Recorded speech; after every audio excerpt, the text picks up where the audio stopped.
मैंने मुख्यमंत्री पद की शपथ ग्रहण की थी, तब से लेके आज तक लगातार दिन और रात आपकी सेवा करने का प्रयास कर रहा हूं। आप मेरी आस्था है, आप मेरे विश्वास है, आपकी सेवा करना मेरे जीवन का लक्ष्य है। मैं बहुत पहले से कहता रहा हूं, मध्य प्रदेश मेरा मंदिर है, उसमें रहने वाली जनता ही मेरी भगवान है और इस जनता का पुजारी शिवराज सिंह चौहान है। एक पुजारी के भाव से कैसे और बेहतर सेवा करूं, लगातार मेरी ये कोशिश रही है।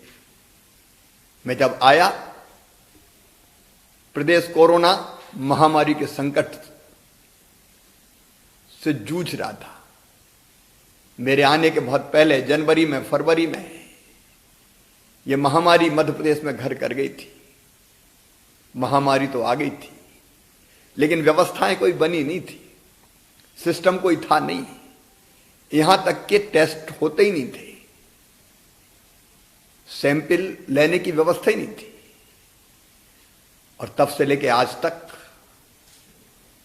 दिन और रात इस महामारी के पंजे से कैसे प्रदेश को निकालूं, आपके सहयोग से इसका मैं प्रयास कर रहा हूं। और आज मैं कह सकता हूं कि जो व्यवस्थाएं बनाई उसके परिणाम अब सामने आने लगे हैं। पहले तो टेस्टिंग लैब ही नहीं थी, 2 लैब में 60 टेस्ट होते थे, आज 11 लैब हमारे पास है, 2000 टेस्ट रोज हम कर रहे हैं। और जरूरत पड़ी तो मध्य प्रदेश से सैंपल लेके दूसरे प्रदेशों की लैब में भी हमने भेजे हैं। हमने मूल बीमारी के स्रोत को पहचानने के प्रयास किए। जो व्यवस्थाएं थी वो खड़ी करने की हमने कोशिश की। पीपी किट्स हो, मास्क हो, दवाइयां हो, अस्पतालों की व्यवस्था हो, डेडिकेटेड कोविड अस्पताल हो, प्राइवेट सेक्टर का इन्वॉल्वमेंट हो, जनता को साथ लेना हो, अलग अलग इलाके जहां ये बीमारी घर चुकी थी उनके कंटेनमेंट क्षेत्र बनाना हो, हॉटस्पॉट घोषित करना हो, लॉकडाउन, कुछ नगरों को सील करना, अनेकों तरह की व्यवस्थाएं आपके सहयोग से बनाई। और अब उन व्यवस्थाओं का परिणाम है कि पेशेंट्स पॉजिटिव आ रहे हैं, लेकिन संख्या लगातार कम होने लगी है। अब अस्पतालों से डिस्चार्ज भी हो रहे हैं लोग स्वस्थ होके। कल ही भोपाल के चिरायु अस्पताल से 45 कोरोना पॉजिटिव पूरी तरह से स्वस्थ होकर अपने घर गए। मेरे बहनों और भाइयों, इस महामारी से डरने की जरूरत नहीं है, सावधान रहने की आवश्यकता है। समय पर अगर टेस्ट हो जाए, बीमारी पता चल जाए, लक्षण दिखते ही अगर दिखा लिया जाए तो ये सर्दी जुकाम और खांसी से, बुखार से बड़ी बीमारी नहीं है। लेकिन ये जानलेवा तब बनती है जब हम देर कर देते हैं। मुझे खुशी है कि समाज ने इस बीमारी को पहचाना, अब सब सहयोग कर रहे हैं और उसी का परिणाम है कि धीरे धीरे सकारात्मक परिणाम आने लगे हैं। मुझे कहते हुए खुशी है कि आधा मध्य प्रदेश तो इस बीमारी से मुक्त है, लेकिन हमारे 8 जिले शिवपुरी, मुरैना, छिंदवाड़ा, टीकमगढ़, आगरमालवा, शाजापुर, मंदसौर एवं बैतूल में भी पिछले 1 सप्ताह से कोई भी नए संक्रमण का केस नहीं आया है। संकट बड़ा है, लेकिन हमारी हिम्मत उससे भी बड़ी है। सरकार कोई कसर नहीं छोड़ेगी, आपके साथ मिलकर इस बीमारी से लड़ेगी और हम जीतेंगे। कोरोना पॉजिटिव जो पेशेंट्स है, उनको और उनके परिजनों को भी घबराने की जरूरत नहीं है। कई बार नाम सुन के ही हम परेशान हो जाते हैं। अब हम मध्य प्रदेश में नया प्रयोग कर रहे हैं, जहां कोरोना के पेशेंट्स एडमिट है, वहां उनके मनोरंजन के साधन इकट्ठा कर रहे हैं। वहां गीत, संगीत, फिल्म दिखाना, मनोविनोद के बाकी साधन जुटाना, ताकि वो आनंद महसूस कर सके।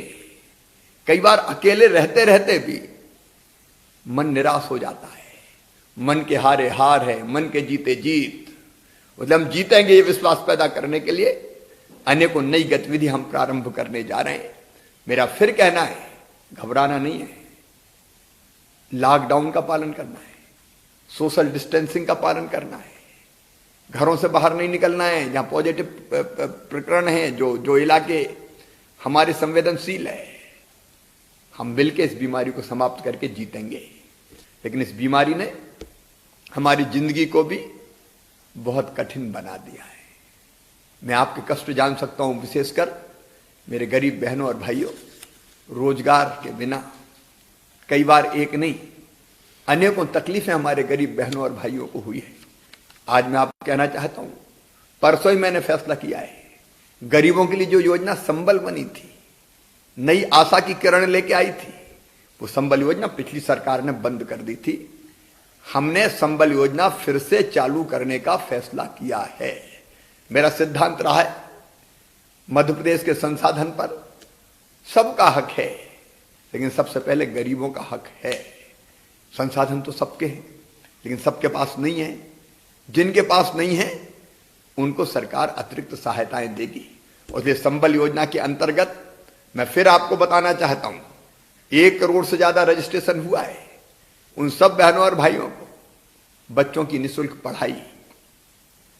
बेटा बेटी को अगर बहन जन्म दे तो जन्म देने के पहले 4,000, जन्म देने के बाद 12,000 रुपया दिए जाएंगे। अगर बच्चे पढ़ते महाविद्यालय में, उनको निःशुल्क शिक्षा की व्यवस्था की जाएगी। बिजली के बिलों की हमने जो एक अलग व्यवस्था की थी, वो व्यवस्था चालू रखी जाएगी। एक्सीडेंट में अगर मृत्यु हो गई तो 4 लाख रुपया, सामान्य मृत्यु पर 2 लाख रुपया, अंतिम संस्कार के लिए 5,000 रुपया। एक नहीं अनेकों सुविधाएं संबल योजना के अंतर्गत गरीब बहनों और भाइयों को देने का हमने फैसला किया है। इससे गरीबों को नवजीवन मिलेगा, नई जिंदगी मिलेगी। और ये कोई एहसान नहीं है, आपका हक है, आपका अधिकार है, जो इस सरकार ने फिर से देने का फैसला किया है। मेरे बहनों और भाइयों, हमने पर्याप्त मात्रा में राशन, ताकि भोजन की कोई दिक्कत और कोई कमी ना रहे, इसलिए पहले ही 3 महीने का इकट्ठा राशन हमने दे दिया था। 3 महीने का इकट्ठा राशन पहले दे दिया, लेकिन उसके बाद केवल 3 महीने से काम नहीं चलेगा। इस अप्रैल महीने के अंत में और मई महीने के पहले सप्ताह में प्रति व्यक्ति 5 किलो अनाज, जिसमें गेहूं और चावल दोनों सम्मिलित रहेगा। लेकिन चावल और गेहूं खाएंगे काय के साथ, दाल भी चाहिए, इसलिए 1 किलो दाल, ये और हमने 2 महीने का देने का फैसला किया है। लेकिन कई गरीब मेरे भाई और बहन ऐसे थे जिनके राशन कार्ड में नाम नहीं थे, वो परेशान थे। इसलिए 25 प्रकार की श्रेणियां और छांटकर उनको भी राशन उपलब्ध कराने का हमने फैसला किया है। राशन की चिंता मत करना, जितनी जरूरत होगी उतना देंगे। राम की चिड़ैया राम कोई खेत, खावरी चिड़ैया भर भर पेट। कोई इस संकट के समय भूखा ना रहे, इसलिए अतिरिक्त खाद्यान्न का आवंटन भी आवश्यकता के अनुसार जिलों को उपलब्ध कराने का फैसला किया गया है। मेरे बहनों और भाइयों, मेरे सभी वो भाई और बहन जो दिव्यांग हैं, जो बुजुर्ग हैं, सामाजिक सुरक्षा पेंशन के अंतर्गत आते हैं, उनको सामाजिक सुरक्षा पेंशन, विधवा पेंशन, वृद्धावस्था पेंशन, निराश्रित पेंशन के रूप में 46 लाख हितग्राहियों के खाते में 2 माह के पेंशन की राशि 562 करोड़ रुपया हमने खाते में डाल दी है। ये पैसा निकाल के आप अपने जीवन की गाड़ी को आगे बढ़ा सकते हैं। हमारे वो मजदूर भाई बहन जो कंस्ट्रक्शन वर्कर से, निर्माण मजदूर जिनका पंजीकरण हुआ है, 8,25,000 से ज्यादा है, वो ऐसे सभी 8,25,000 निर्माण श्रमिकों के खाते में हमने 1,000 रुपए की सहायता राशि उनके खाते में डाल दी है। वो खत्म हो जाएगी तो 1,000 रुपए की राशि फिर उनके खाते में डालने का काम कर दिया जाएगा। मध्य प्रदेश में लॉकडाउन के कारण अन्य राज्यों के फंसे मजदूरों को भी 1,000 रुपए हमने देने का फैसला किया है। और मुख्यमंत्री प्रवासी मजदूर सहायता योजना के अंतर्गत मेरे जो मजदूर भाई बहन मध्य प्रदेश के बाहर अलग अलग प्रदेशों में फंसे हैं, वो कितने कष्ट सहन कर रहे हैं, इसका मैं अंदाज लगा सकता हूं। इसलिए हमने तय किया है उन सबके खाते में 1,000 रुपया प्रति मजदूर डाला जाएगा। ऐसे मजदूर भाई और बहन के हमें फोन नंबर चाहिए, अकाउंट नंबर चाहिए। अकाउंट नंबर मिलने के बाद जैसे वेरीफाई होता है कि वो वास्तव में दूसरे प्रदेश में है, 1,000 रुपया उनके खाते में डाल दिया जाएगा। अभी तक हमने ऐसे मजदूरों के 5,939 मजदूरों के खाते में पैसे डाल दिए हैं। सूची आती जाएगी, पैसे हम खातों में डालते जाएंगे। मध्य प्रदेश में जो हमारी अत्यंत पिछड़ी जातियां हैं, बैगा, भारिया, सहरिया, इन जनजाति के मेरी बहनों के खाते में हमने 2 महीने का 2,000 रुपया डालने का काम किया है। उनके खातों में भी ये राशि पहुंच चुकी है। हर एक ग्राम पंचायत में अगर भोजन की कोई दिक्कत आती है तो उस दिक्कत को दूर करने के लिए निराश्रित भाई बहनों के लिए, असहाय भाई बहनों के लिए भोजन और आश्रय की व्यवस्था के लिए 70 करोड़ रुपए से ज्यादा की राशि हमने जारी कर दी है।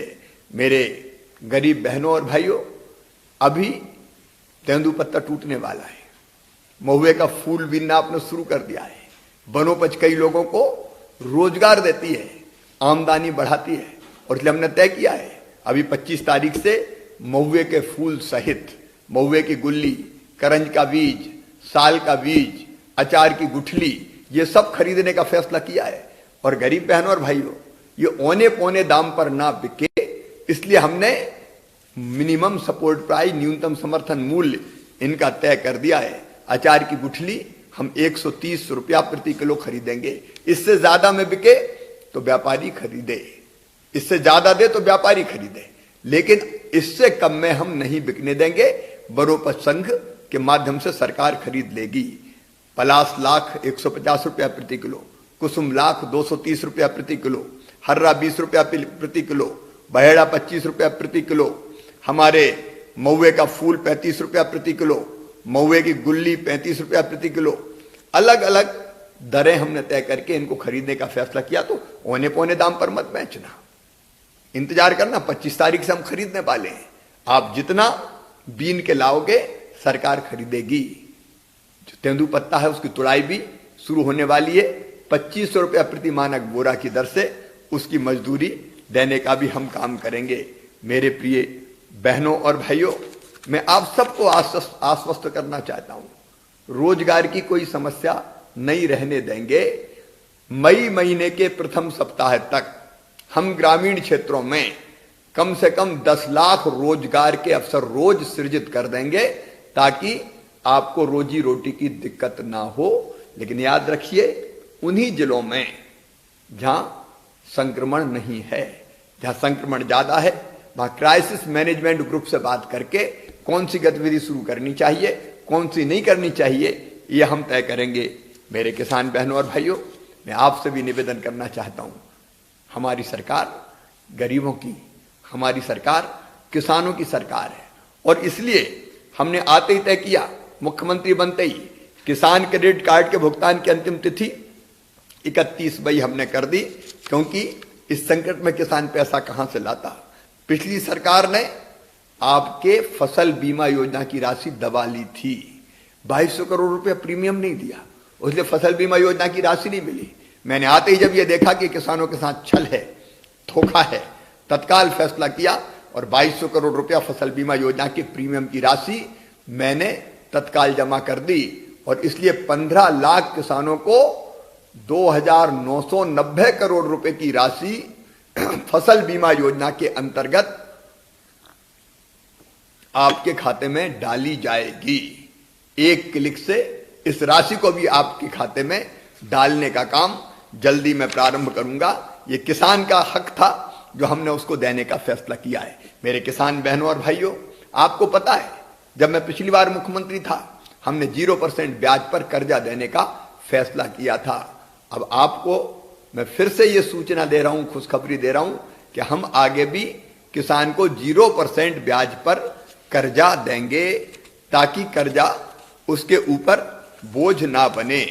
हमने ये भी तय किया है, किसानों को प्राथमिक कृषि सहकारी साख समितियों के माध्यम से जो फसल ऋण 19-20 में दिया गया था, उसके भुगतान की तिथि 28 मार्च थी। इस संकट के समय किसान कहां से पैसा लाता, और इसलिए हमने तय कर दिया है कि अब 31 मई 2020 तक वो राशि जमा की जा सकती है। और इसका जो ब्याज होता था 55 करोड़ रुपया, वो हमने सरकार के खजाने से भरने का फैसला किया है ताकि किसानों को दिक्कत ना हो। मेरे किसान बहनों और भाइयों, चिंता मत कीजिए। खाद की व्यवस्था, बीज की व्यवस्था, आदानों की व्यवस्था, वो सब हम ढंग से कर रहे हैं। जिन इलाकों में तीसरी फसल होती है, वहां जहां नहर छूट सकती थी, नहर छोड़ के हमने मूंग इत्यादि की फसल के लिए पानी दिया है। और कोशिश हमारी ये है कि जहां किसान तीसरी फसल पैदा करता है, उसके लिए पर्याप्त बिजली भी हम किसान को दे दें, ताकि संकट के समय तीसरी फसल पैदा करके भी किसान अपनी आमदनी बढ़ा ले। एक निवेदन और आप सबसे करना चाहता हूं, ये भयानक संकट का समय है। खरीदी की कल्पना करनी इस समय मुश्किल थी।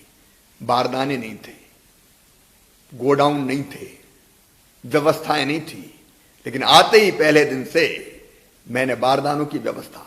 आपको पता है कि पश्चिम बंगाल में जूट के कारखाने बंद हो गए, तो हमको जूट के बारदाने नहीं मिल रहे थे, तो हमने प्लास्टिक के बारदाने यहां बनवाने का काम युद्ध स्तर पर प्रारंभ किया है। पूरी व्यवस्था हमने बनाई। देखो, हम्माल भाग गए, मजदूर नहीं है, बिहार से और दूसरी जगह से आते थे जो हम्माली का काम और ढोने का काम करते थे, लेकिन हमने इन सारी व्यवस्थाओं को स्थानीय लोगों से पूरा करवाने का फैसला किया। और ये फैसला किया कि कितनी भी कठिन परिस्थितियां हो, हम अन्नदाता के अन्न को खरीदेंगे, उपार्जित करेंगे। इसलिए हम गेहूं खरीद रहे हैं, हम चना खरीद रहे हैं, हम मसूर खरीद रहे हैं, सरसों की खरीदी हम जल्दी शुरू करने वाले हैं, ताकि किसान को उसके पसीने का पूरा मूल्य मिल जाए। और मुझे कहते हो खुशी है कि खरीदी अब पूरी ताकत से शुरू हो गई है। रोज किसान, हजारों किसान आ रहे हैं और अपनी उपज बेच रहे हैं। जल्दी उनके खाते में पैसा डलना शुरू हो जाएगा।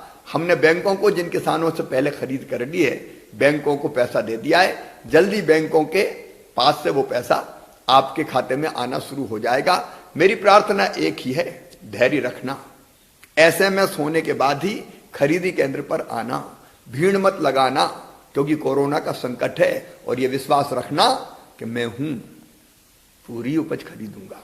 जल्दीबाजी मत करना, मास्क लगाना है, सैनिटाइजर से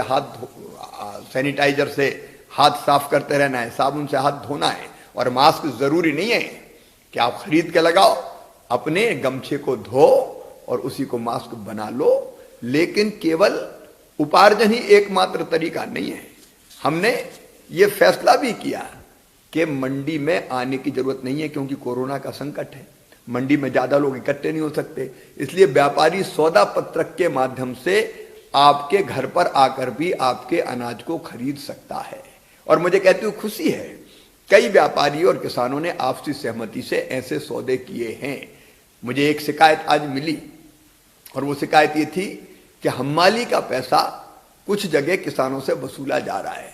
मैंने आज साफ निर्देश दिए कि व्यापारी और किसान जिस भाव पर सौदा करेंगे, वो पूरा पैसा व्यापारी को, किसान को देना पड़ेगा। उसमें से हम्माली वो नहीं काटेगा। ये मैंने निर्देशित किया है। मेरे किसान बहनों और भाइयों, आप चाहें तो अलग प्राइवेट मंडियों में भी अगर कोई मंडी बना के, दुकान बना के प्राइवेट खरीद करना चाहता है, तो प्राइवेट खरीद केंद्रों से पर भी आप अपने अनाज को ठीक मूल्य मिलने पर बेच सकते हो। समर्थन मूल्य पे हम खरीद ही रहे हैं, तो वो सुरक्षा कवच हमारे पास है ही, उसकी चिंता करने की जरूरत नहीं है। हमने खरीद केंद्र पर्याप्त मात्रा में बढ़ाए, 4700 से ज्यादा खरीद केंद्र है। और इसलिए उपज की चिंता आप मत करना, मैं किसानों की चिंता करूंगा। किसान बहनों और भाइयों, संकट का समय है, धैर्य का परिचय देना, मिलके हम सब इस संकट से निकलेंगे। मेरे प्यारे बच्चों, मैं तुमसे बहुत लाड करता हूं, बहुत प्यार करता हूं। मेरे कई बच्चे बाहर फंसे थे, कोटा में भी फंसे हुए थे। आज ही, कल और आज में 2700 से ज्यादा ऐसे बच्चे बस भेजकर वापस बुला लिए गए हैं। अब वो अपने घरों पर जा रहे हैं। हमारे ऐसे बच्चे, देखो, इस संकट में सावधानी रखने की जरूरत है, और सावधानी रखते हुए हमने उनको घर पहुंचाया है। पुट्टपर्ती में भी जो लोग फंसे थे, उनको भी वापस लाने की व्यवस्था कर रहे हैं। मजदूर जो जहां हैं, उनकी बेहतर व्यवस्था करने का हम प्रयास कर रहे हैं। लेकिन बच्चों की पढ़ाई इस समय बाधित ना हो, क्योंकि स्कूल कॉलेज तो खुल नहीं सकते। इसलिए हमने ऑनलाइन पढ़ाई की भी व्यवस्था करने का फैसला किया है। और इसलिए इस दौरान ऑनलाइन महाविद्यालय और विद्यालयों में अध्ययन और अध्यापन का कार्य किया जा रहा है, ताकि यथासंभव हम पढ़ाई में कोई कमी ना रहने दें। मेरे बच्चों के चूंकि स्कूल बंद है, इसलिए पहली से लेकर 8वीं तक के 87 लाख से ज्यादा बच्चों को मध्याह्न भोजन योजना का लाभ मिल जाए, इसलिए उनके खाते में हमने 165 करोड़ रुपए की राशि जमा कराई है। 2 लाख रसोइयों को भी 2-2 हजार रुपया मिलेगा, तो रसोइयों को भी काम मिल जाएगा और बच्चों को खाद्यान्न की व्यवस्था हो जाएगी, मध्याह्न भोजन की व्यवस्था हो जाएगी। मेरे भांजे भांजियों, छात्रवृत्ति स्कॉलरशिप दी नहीं गई थी।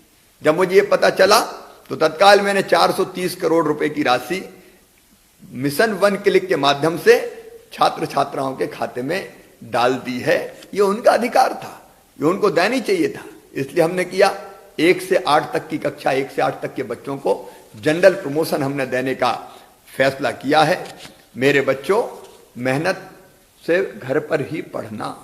ये संकट आया है, मम्मी पापा तुम्हारे साथ है, लेकिन मामा भी तुम्हारे साथ है। तुम्हारा भविष्य बेहतर बने, कई योजनाएं मेरी बंद कर दी गई थी, जिसमें मेधावी विद्यार्थी प्रोत्साहन योजना जैसी योजना का भी लाभ बहुत कम दिया था। मैं उन सब की समीक्षा कर रहा हूं और जल्दी ही उन योजनाओं को मैं फिर से प्रारंभ करूंगा। अपने बच्चों को कोई दिक्कत नहीं आने दूंगा। हमने ये भी तय किया है कि बच्चों को जो यूनिफॉर्म हम देते हैं स्कूल में, अब पैसा खाते में नहीं डालेंगे, बल्कि अपनी बहनों से, क्योंकि उनको भी तो रोजगार चाहिए। हमारी सेल्फ हेल्प ग्रुप की बहनें उन यूनिफॉर्म को बनाने का काम करेगी। इससे बच्चों को यूनिफॉर्म मिलेगी और बहनों को रोजगार मिलेगा। मेरी प्रिय बहनों, संकट के समय आप एक काम बहुत अच्छे ढंग से कर सकती है। अभी ग्रामीण क्षेत्रों में हमारी कई बहनें कर रही है। हमारी हजारों बहनों ने 59 लाख से ज्यादा फेस मास्क बनाए हैं और पूरे प्रदेश के नागरिकों द्वारा वो उपयोग किए जा रहे हैं। अभी मास्क की बहुत आवश्यकता है, फेस कवर चाहिए, और इसलिए उस आवश्यकता को देखते हुए हमने ये तय किया है कि इन मास्क के निर्माण का काम हम व्यापक पैमाने पर माताओं और बहनों से करवाएं। इसलिए एक योजना बनाई है हमने, उसका नाम मैंने दिया है जीवन शक्ति योजना, क्योंकि मास्क आज जिंदगी देने का काम कर रहा है। और इसलिए मेरी प्रिय बहनों, अगर आप इच्छुक हैं कि घर बैठे मास्क बनाए, आपको कहीं नहीं जाना, तो ऑनलाइन आप पंजीयन करवाएंगे, मोबाइल के माध्यम से पंजीयन हो जाएगा। विस्तृत जानकारी मैं आपके पास भेज रहा हूं और आप मास्क बनाएंगे। आपने जो मास्क बनाए उनकी 11 रुपया प्रति मास्क की दर से राशि 1 दिन के अंदर आपके खाते में भेज दी जाएगी और आपके बनाए हुए मास्क राशन की दुकानों और अन्य दुकानों पर उपलब्ध रहेंगे। प्रदेश की जनता को मास्क मिल जाएंगे और मेरी बहनों को मास्क बनाने से रोजगार मिल जाएगा। हमारी बाकी संस्थाएं भी और कारखाने भी अपनी आवश्यकता के अनुसार हमारी माताओं बहनों से मास्क बनवाने का काम कर सकते हैं। मेरे बहनों और भाइयों, हमको एक नहीं अनेकों प्रकार की आर्थिक गतिविधियां प्रारंभ करना है। परिस्थितियां देख के हमने ये तय किया है कि अलग अलग जिले जहां संक्रमण नहीं है वहां कई आर्थिक गतिविधियां हमने प्रारंभ कर दी। मनरेगा के काम हमने प्रारंभ कर दिए, निर्माण के काम हमने प्रारंभ कर दिए। तेजी से कई तरह के काम हम और प्रारंभ करेंगे ताकि लोगों को रोजी रोटी मिल सके। जो कारखाने थे कुछ जगह छोड़कर, जहां संक्रमण बहुत ज्यादा है, उनको छोड़ के कारखानों में भी काम शुरू करने की अनुमति दी है। हमने ये भी तय कर दिया है कि 8 घंटे के स्थान पर चाहे तो 12 घंटे भी मजदूर काम कर सकते हैं, बशर्ते उसी रेशो में उनको मजदूरी अधिक दी जाए। सप्ताह में 6 दिन भी काम कर सकते हैं, इसकी अवधि, इसकी अनुमति भी हमने दी है। ओवर टाइम की पात्रता उन मजदूरों को होगी और इसलिए कारखाने भी हमारे काम शुरू कर सके जहां संक्रमण नहीं है, इस बात का हम प्रयास कर रहे हैं। अनेकों प्रकार की ऐसी गतिविधियां अभी हम शुरू कर रहे हैं ताकि लोगों को रोजगार मिल सके। मैं एक बात और कहना चाहता हूं, कोरोना से लड़ने के लिए रोग प्रतिरोधक क्षमता हमको बढ़ानी पड़ेगी। आयुर्वेदिक, होम्योपैथिक, अनेकों प्रकार की बहुत कारगर दवाइयां हैं। अब मैं रोज स्वयं भी आयुर्वेदिक काढ़े का सेवन कर रहा हूं और 24 घंटे में से 18, 19 और 20 घंटे भी काम कर रहा हूं। मैं आपसे भी निवेदन करता हूं कि ये आयुर्वेदिक काढ़ा या इस तरह की दवाइयां जिसको भारत सरकार के आयुष विभाग ने रिकमेंड किया है, उनका सेवन जरूर करें। अभी हमने ऐसी आयुर्वेदिक होम्योपैथिक दवाइयां 1 करोड़ 20 लाख से भी अधिक व्यक्तियों को आयुष विभाग के माध्यम से वितरित की है। लेकिन अब मैं एक नई योजना बना रहा हूं, जीवन अमृत योजना। इस योजना के अंतर्गत हमने तय किया है कि यह आयुर्वेदिक काढ़ा जो हम पी रहे हैं, जिसको आयुष विभाग ने रिकमेंड किया है, ग्राम पंचायतों और नगरीय निकायों के माध्यम से घर घर बांटा जाएगा। अगले 3 महीने में 1 करोड़ से अधिक परिवारों को ये काढ़ा पैकेट्स वितरित करने का लक्ष्य हमने दिया है। रोग हो जाए उससे बेहतर है हम प्रतिरोधक क्षमता बढ़ा लें ताकि रोगी ना बने हम।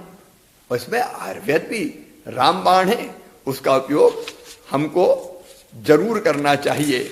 मैं आज आभारी हूं सचमुच में हमारे डॉक्टर्स, हमारा पैरामेडिकल स्टाफ, नर्स, हमारे पुलिस के जवान, हमारे पुलिस के अफसर, हमारे नगरीय निकायों के राजस्व के अनेकों कर्मचारी, अधिकारी और उससे भी ज्यादा समाज सेवी दिन और रात अपनी जिंदगी को दांव पे लगा के कोरोना के खिलाफ युद्ध लड़ रहे हैं, लड़ाई लड़ रहे हैं। और इसलिए हमने मुख्यमंत्री कोरोना योद्धा कल्याण योजना के माध्यम से प्रदेश के कोरोना नियंत्रण के कार्य में लगे हुए शेष सभी कर्मियों के लिए भी अनहोनी हो जाने पर राज्य सरकार की ओर से 50 लाख रुपए की सहायता प्रदान करने का फैसला किया है।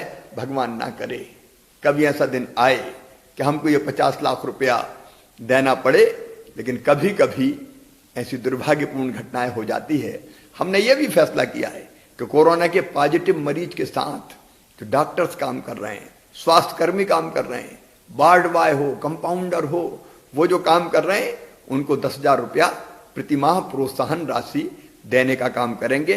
और इसी प्रकार यदि और किसी विभाग का, स्वास्थ्य विभाग के अतिरिक्त कोई कर्मचारी कोरोना से संक्रमित हो जाता है तो इलाज तो निःशुल्क होगा ही, लेकिन 10,000 रुपया की प्रोत्साहन राशि भी दी जाएगी। मेरे बहनों और भाइयों, इंदौर की जूना इंदौर थाने के थाना प्रभारी हमारे साथी जांबाज अफसर देवेंद्र चंद्रवंशी नहीं रहे। उज्जैन के नीलगंगा थाना प्रभारी यशवंत पाल भी कोरोना के संक्रमण से लड़ते लड़ते चले गए। इन दोनों कर्मवीरों को मैं प्रणाम करता हूं। उनका परिवार अकेला नहीं।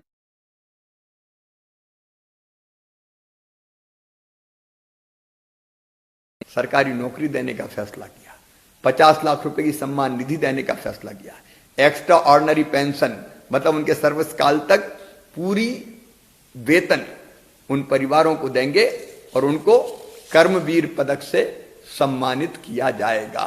जो उत्कृष्ट काम कर रहे हैं, पुलिस के हमारे अफसर जवान दिनों रात लग के, उन सब के लिए भी हमने कोरोना पदक देने का फैसला किया है। 15 अगस्त के दिन दिया जाएगा। और बाकी भी विभागों के कर्मचारी जो बेहतर और उत्कृष्ट काम कर रहे हैं उनको कर्मवीर सम्मान से सम्मानित किया जाएगा, क्योंकि ये हमारे रियल हीरो है। इतनी अवधि में जो काम मुझसे हो सकता था, सरकार से हो सकता था, दिन और रात हमने करने की कोशिश की है। मैं आप सबसे निवेदन करना चाहता हूं, कोरोना से लड़ाई लंबी लड़ाई है। ये 1-2 दिन 1-2 महीने की नहीं है, हो सकता है इससे ज्यादा लंबी भी चले, लेकिन फिर भी घबराने की जरूरत नहीं है। सारी व्यवस्थाएं बनाते हुए हम लड़ेंगे और जीतेंगे। हिम्मत और हौसला है तो यमराज के मौत के मुंह से भी वापस लौट आते हैं। उसलिए चिंता मत कीजिए, सावधानी रखना है। जितनी चीजें पहले बताई गई है माननीय प्रधानमंत्री जी, और उनके नेतृत्व में भारत के प्रधानमंत्री ऐसे योद्धा हैं कि सारी दुनिया कह रही है कि कोरोना से लड़ाई में सबसे सार्थक प्रयास अगर किए हैं, नेतृत्व अगर दिया है, तो हमारे प्रिय प्रधानमंत्री श्रीमान नरेंद्र मोदी जी ने दिया है। मैं उनका अभिनंदन करता हूं और उन्होंने जो चीजें तय की है, सरकार ने जो चीजें तय की है, उसका हम पूरा पालन करेंगे। 27 तारीख को माननीय प्रधानमंत्री जी मुख्यमंत्रियों के साथ फिर बैठक करने वाले हैं। उस बैठक के बाद आगे के काम भी तय होंगे। एक दुखद घटना इस बीच में जरूर हुई है मेरे बहनों और भाइयों।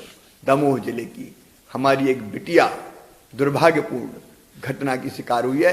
दोनों दरिंदे पकड़ लिए गए हैं, उनको छोड़ेंगे नहीं किसी भी कीमत पर। संवेदनशील अपराध मानते हुए वो फांसी के तख्ते तक पहुंचे, इसमें कोई कसर नहीं छोड़ी जाएगी। बिटिया की पूरी देखरेख और इलाज सरकार करेगी ताकि आगे उस बेटी का भविष्य उज्जवल हो। मैं आप सबसे निवेदन करना चाहता हूं, आप हिम्मत और हौसले रखिए, मिलकर हम लड़ेंगे। और एक बात और, ये चुनौती है, कोरोना का संकट, ये चुनौती है, लेकिन इस चुनौती से हम घबराएंगे नहीं, इस चुनौती को अवसर में बदलेंगे। मध्य प्रदेश में रोजगार के नए अवसर सृजित करेंगे। अर्थव्यवस्था ध्वस्त है, लेकिन मैं पैसे की कमी की बात भी नहीं करूंगा, व्यवस्थाएं करेंगे और आगे बढ़ेंगे। मुझे पूरा विश्वास है आप और हम मिलके कोरोना को भी हराएंगे और मध्य प्रदेश को आगे बढ़ाने का एक नया इतिहास भी रचेंगे। आप सबको बहुत बहुत धन्यवाद। नमस्कार।